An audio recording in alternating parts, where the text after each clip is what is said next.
Buenas tardes, este grupo está conformado por Naomi Cuello, mi compañero Jorge Piñeres, asimismo Iván Molina y mi persona Wilson Rojas.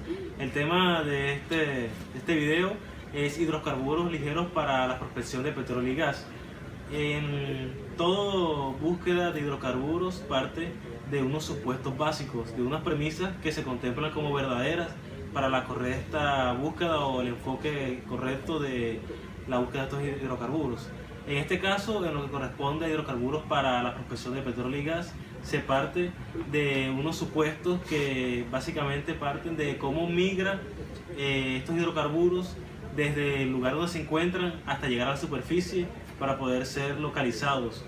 En este caso se parte de que los hidrocarburos pueden migrar de varias formas y diferentes estados desde el lugar donde se encuentran.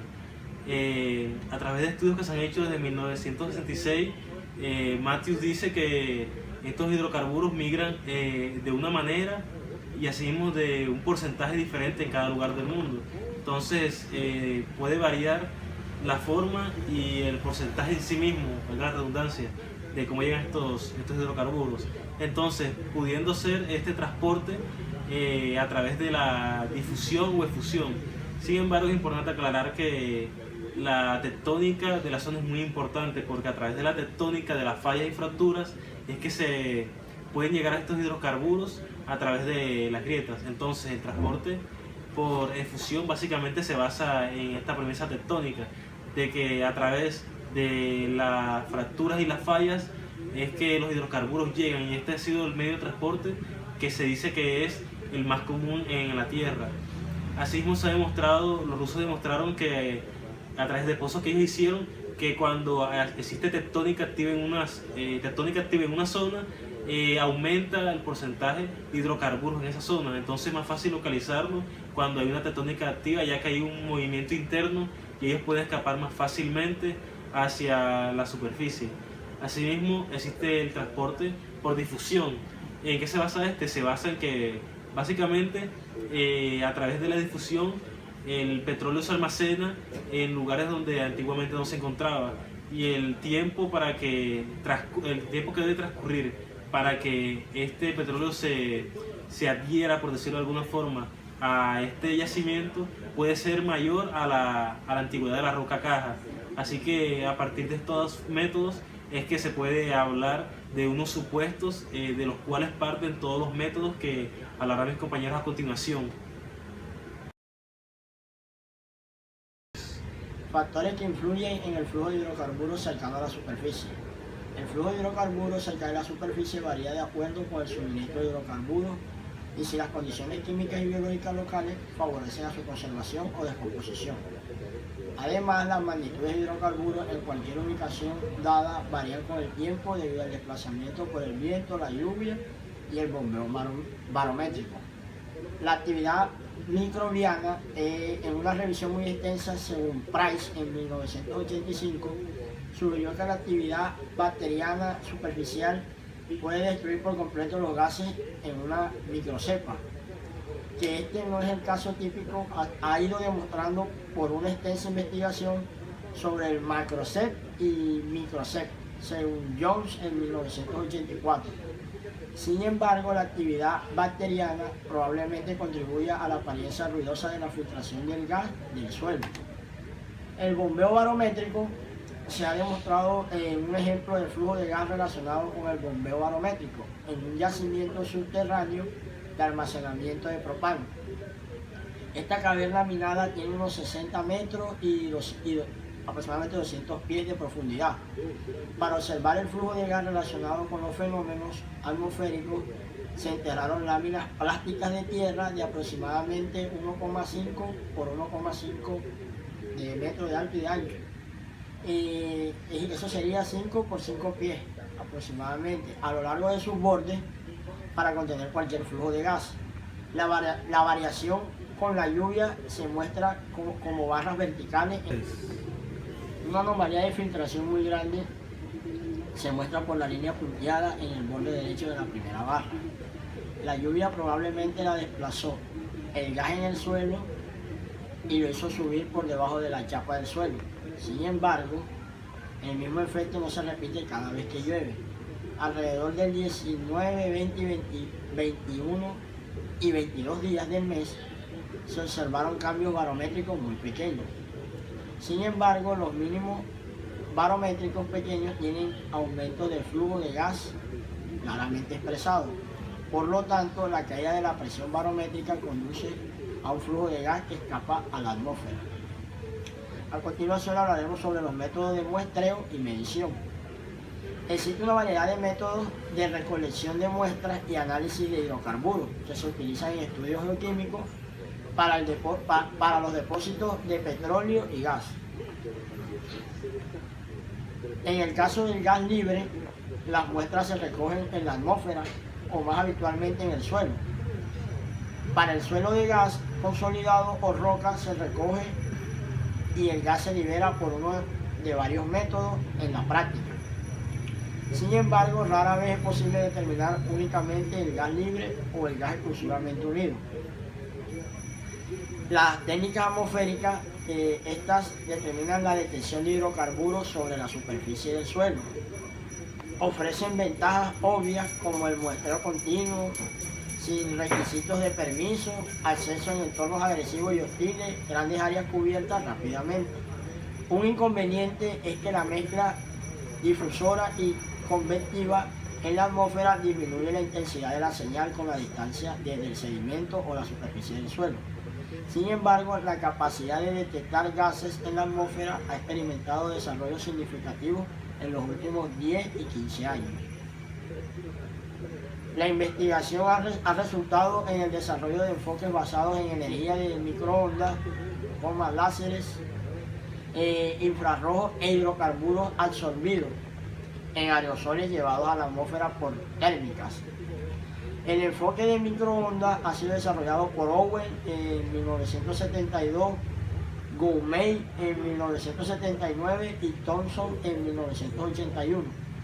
Aunque este último ha declarado que no hay pruebas concluyentes de que los gases detectados por el sensor sean hidrocarburos de bajo peso molecular y nada más. Se han publicado numerosos estudios de casos positivos relacionados con la respuesta de uno de estos instrumentos a anomalías en la sonda de gas del suelo según Burson y Thomson en 1985. Las dificultades técnicas adicionales resultan del hecho de que los niveles de energía de absorción de microondas representan energía rotacional en la molécula. La desactivación de la energía de rotación por colisiones puede ocurrir rápidamente a la presión atmosférica, haciendo que la molécula excitada por la energía de microondas pierda su energía absorbida en un modo sin emisión, reduciendo así la relación señal-ruido. Esto, junto con las bajas concentraciones de hidrocarburos en la atmósfera, ha significado que la técnica no ha sido ampliamente probada como una herramienta de exploración, sino según el monitoreo remoto de las composiciones del gas de la atmósfera con fuentes láseres han sido activamente perseguidos durante más de una década, con sistemas construidos y utilizados para dióxido de nitrógeno, dióxido de azufre, ozono, dióxido de carbono, etileno, amoníaco, hidracina, fluoruro de hidrógeno y metano. Se han desarrollado un pequeño sistema de láser móvil capaz de medir el metano y el etano en la atmósfera, según el Instituto de Investigación de Stanford, para la investigación de gas. Para la detección de fuga de gas natural, el autor Van der Laan de 1985 identificó otra técnica láser basada en principios físicos establecidos en LIDAR, que significa detención de luz y rango. La técnica usada luz de un control infrarrojo sintonizable es el desarrollo de un sistema de láser de CO2 montado en el aire o en un camión para detectar selectivamente el metano y gases más pesados por la absorción. La tecnología fue revisada por Grant y Menzies en 1983, lo que hace que brevemente la luz del láser se pulsa en la atmósfera y los aerosoles, las gotas de líquido y las moléculas gaseosas dispersan o absorben la luz de diferentes maneras. Una parte de la luz dispersa vuelve a su punto de origen, donde un receptor similar, un telescopio, lo canaliza a un fotodetector que produce una señal eléctrica proporcional a la radiación óptica recibida por el telescopio. Y a su vez el tiempo entre la transmisión y la recepción indique que la distancia se dispersó la luz y la intensidad de la señal eléctrica. Indica que la concentración de las partículas o moléculas es capaz de resolver la ubicación y las concentraciones de una nube de gas atmosférico proporcionado por una extremadamente eficiencia y una herramienta de exploración rentable para detectar tanto macrosif como microsif en regiones fronterizas. Los hidrocarburos absorbidos en los aerosoles se miden mediante un detector de ionización de llama que produce una señal de hidrocarburo total. Se dice que este sistema produce hidrocarburos ligeros para prospección de petróleo y gas. Tiene 159 detector que produce una señal de hidrocarburo total. Se afirma que este sistema produce anomalías verticales directas sobre los depósitos a profundidad. Esta tecnología parece razonable para la detección de filtración, que es lo suficientemente grande como para producir burbujas de gas libre. Pero para una filtración débil, es decir, cuando los niveles son inferiores a la solubilidad del agua, la eficacia parece reducirse por la dispersión debido a las corrientes submarinas. Estrategias de muestreo.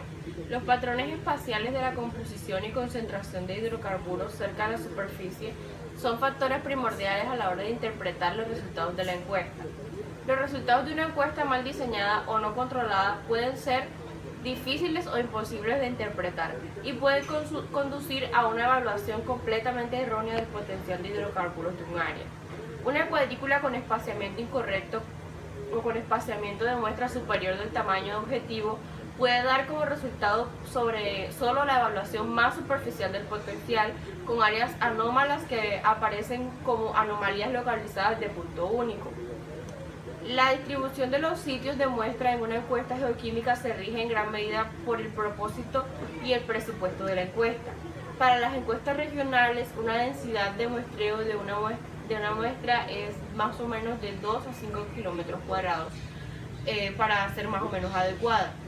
Tal densidad todavía permite la discriminación de entornos ambientales regionales de fondos secundarios. El trabajo diagnóstico detallado requiere una cuadrícula espaciada de cerca, a veces con un intervalo de muestra de solo unas pocas decenas de metros.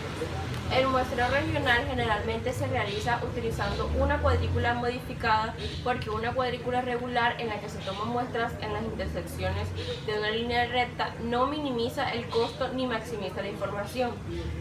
Se recomienda que las posiciones de muestras se elijan dentro de las celdas de la grilla de acuerdo con la facilidad de acceso, o sea, el costo mínimo, y a lo largo de las zonas de fracturamiento y fallas conocidas o inferidas. Las imágenes de satélite, las fotografías aéreas, los datos sísmicos y otros datos son útiles cuando se intenta colocar muestras en o cerca de fracturas o fallas. Los resultados analíticos de una encuesta regional deberían dar alguna indicación de puntos positivos de composición y o magnitud, ya sea como puntos de datos aislados o pequeños grupos. Si el objetivo es simplemente evaluar si una cuenca tiene una sección fuente y las tendencias generales de donde está madura y enfocada a la superficie, un estudio regional puede ser todo lo que se requiere. Ya. Interpretación de datos. Hay muchas formas de analizar los datos de hidrocarburos gaseosos sin que ningún método en particular sea correcto o incorrecto. Es decir, que el sentido común y un enfoque determinista para los modelos geológicos son las mejores pautas. Esta integración con otros datos como la estructura, la litología, los tipos de suelos y la hidrogeología, por nombrar algunos, puede ser muy fructífera. Acá se va a generar lo que es un modelo de vía preferencial, lo cual la falta de un modelo que explique los mecanismos y limitaciones de la fuga de hidrocarburos es a menudo un obstáculo para la aceptación de la prospección geoquímica de superficie. Es decir, que aunque haya una incomprensión similar de la migración de hidrocarburos desde fuentes al depósitos, acá no va a haber un impedimento para la aceptación de dicha migración. La asimilación de los datos, sin embargo, sugiere que mucho puede explicarse por un modelo relativamente simple. La conclusión de que el derrame en el modo dominante de migración nos permite utilizar estos patrones visuales asociados como la base para nuestro modelo. Las expectativas de que todas las muestras en una zona de fractura con fugas sean más altas que aquellas zonas donde van a ser muy simplistas. Y esto no siempre se va a realizar en la práctica. Para hablar de poblaciones geoquímicas se debe tener en cuenta que, además de la información que vamos a tener de la composición, los datos de suelo y gas pueden arrojar una información útil para la presencia o ausencia de magnitudes anormalmente altas. ¿Qué pasa? Que para comprender el concepto de estas magnitudes, las cuales tienen un nivel muy alto, uno debe comprender la distribución general de los gases en la naturaleza. Básicamente, estos pueden reducirse a 3 poblaciones principales para cualquier región determinada. A continuación les presento las siguientes, las cuales son 3. Primero, una población de fondo ambiente que representa un nivel detectable de conocimiento y concentraciones de hidrocarburos no significativas. La segunda es una población de origen de fuentes que representa hidrocarburos derivados de la presencia de lechos, fuentes ricos en materia orgánica en una determinada región. Estos son generalmente de extensión regional y pueden o no ser relativamente consistentes en toda nuestra área. Y como tercero, una población la cual va a ser anómala de concentraciones de hidrocarburos, los cuales van a ser muy superiores y se van a encontrar en estos depósitos. En las siguientes gráficas se observa la producción de petróleo, condensado de petróleo, gas condensado y gas utilizando los datos de análisis de pozos como valores estándar. El logaritmo de la proporción de etano o propano más butano se representa mediante el logaritmo de la relación de metano a etano más propano. Un agrupamiento composicional distintivo de las anomalías del gas significa diferentes tipos de producción. Dichas anomalías del petróleo se dan cerca del origen y se vuelven más gaseosas a medida que los puntos se mueven hacia arriba y hacia la derecha en la figura. Por ende, en la figura 5.24b se representa gráficamente una gráfica transversal de 146 anomalías geoquímicas de la misma parte del Golfo de México para su dicha comparación directa con los datos del pozo que se muestran en las figuras 5.24a. Como conclusión, se deduce que las composiciones de gases de la costa de Luisiana se dan en A. Gases de pozo en toda el área, B. Gases olfateadores marinos en toda el área, C. Gases de inhalación marina de un área de gas y D. Gases marinos de un área petrolera.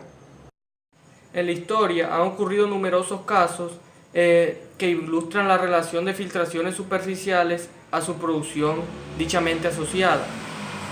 De esta manera, se seleccionaron 4 encuestas, 3 onshore y 1 offshore, para demostrar y confirmar las relaciones de composición las cuales están definidas. El primer ejemplo que plantean los autores en la Tierra consiste en rejillas de calibración realizadas en 2 campos en la cuenca neuquina de Argentina. Y el segundo ejemplo es una encuesta de sniffer realizada para fines de calibración en áreas en las zonas de México. Por último, también se tomaron muestras en las zonas de Utah.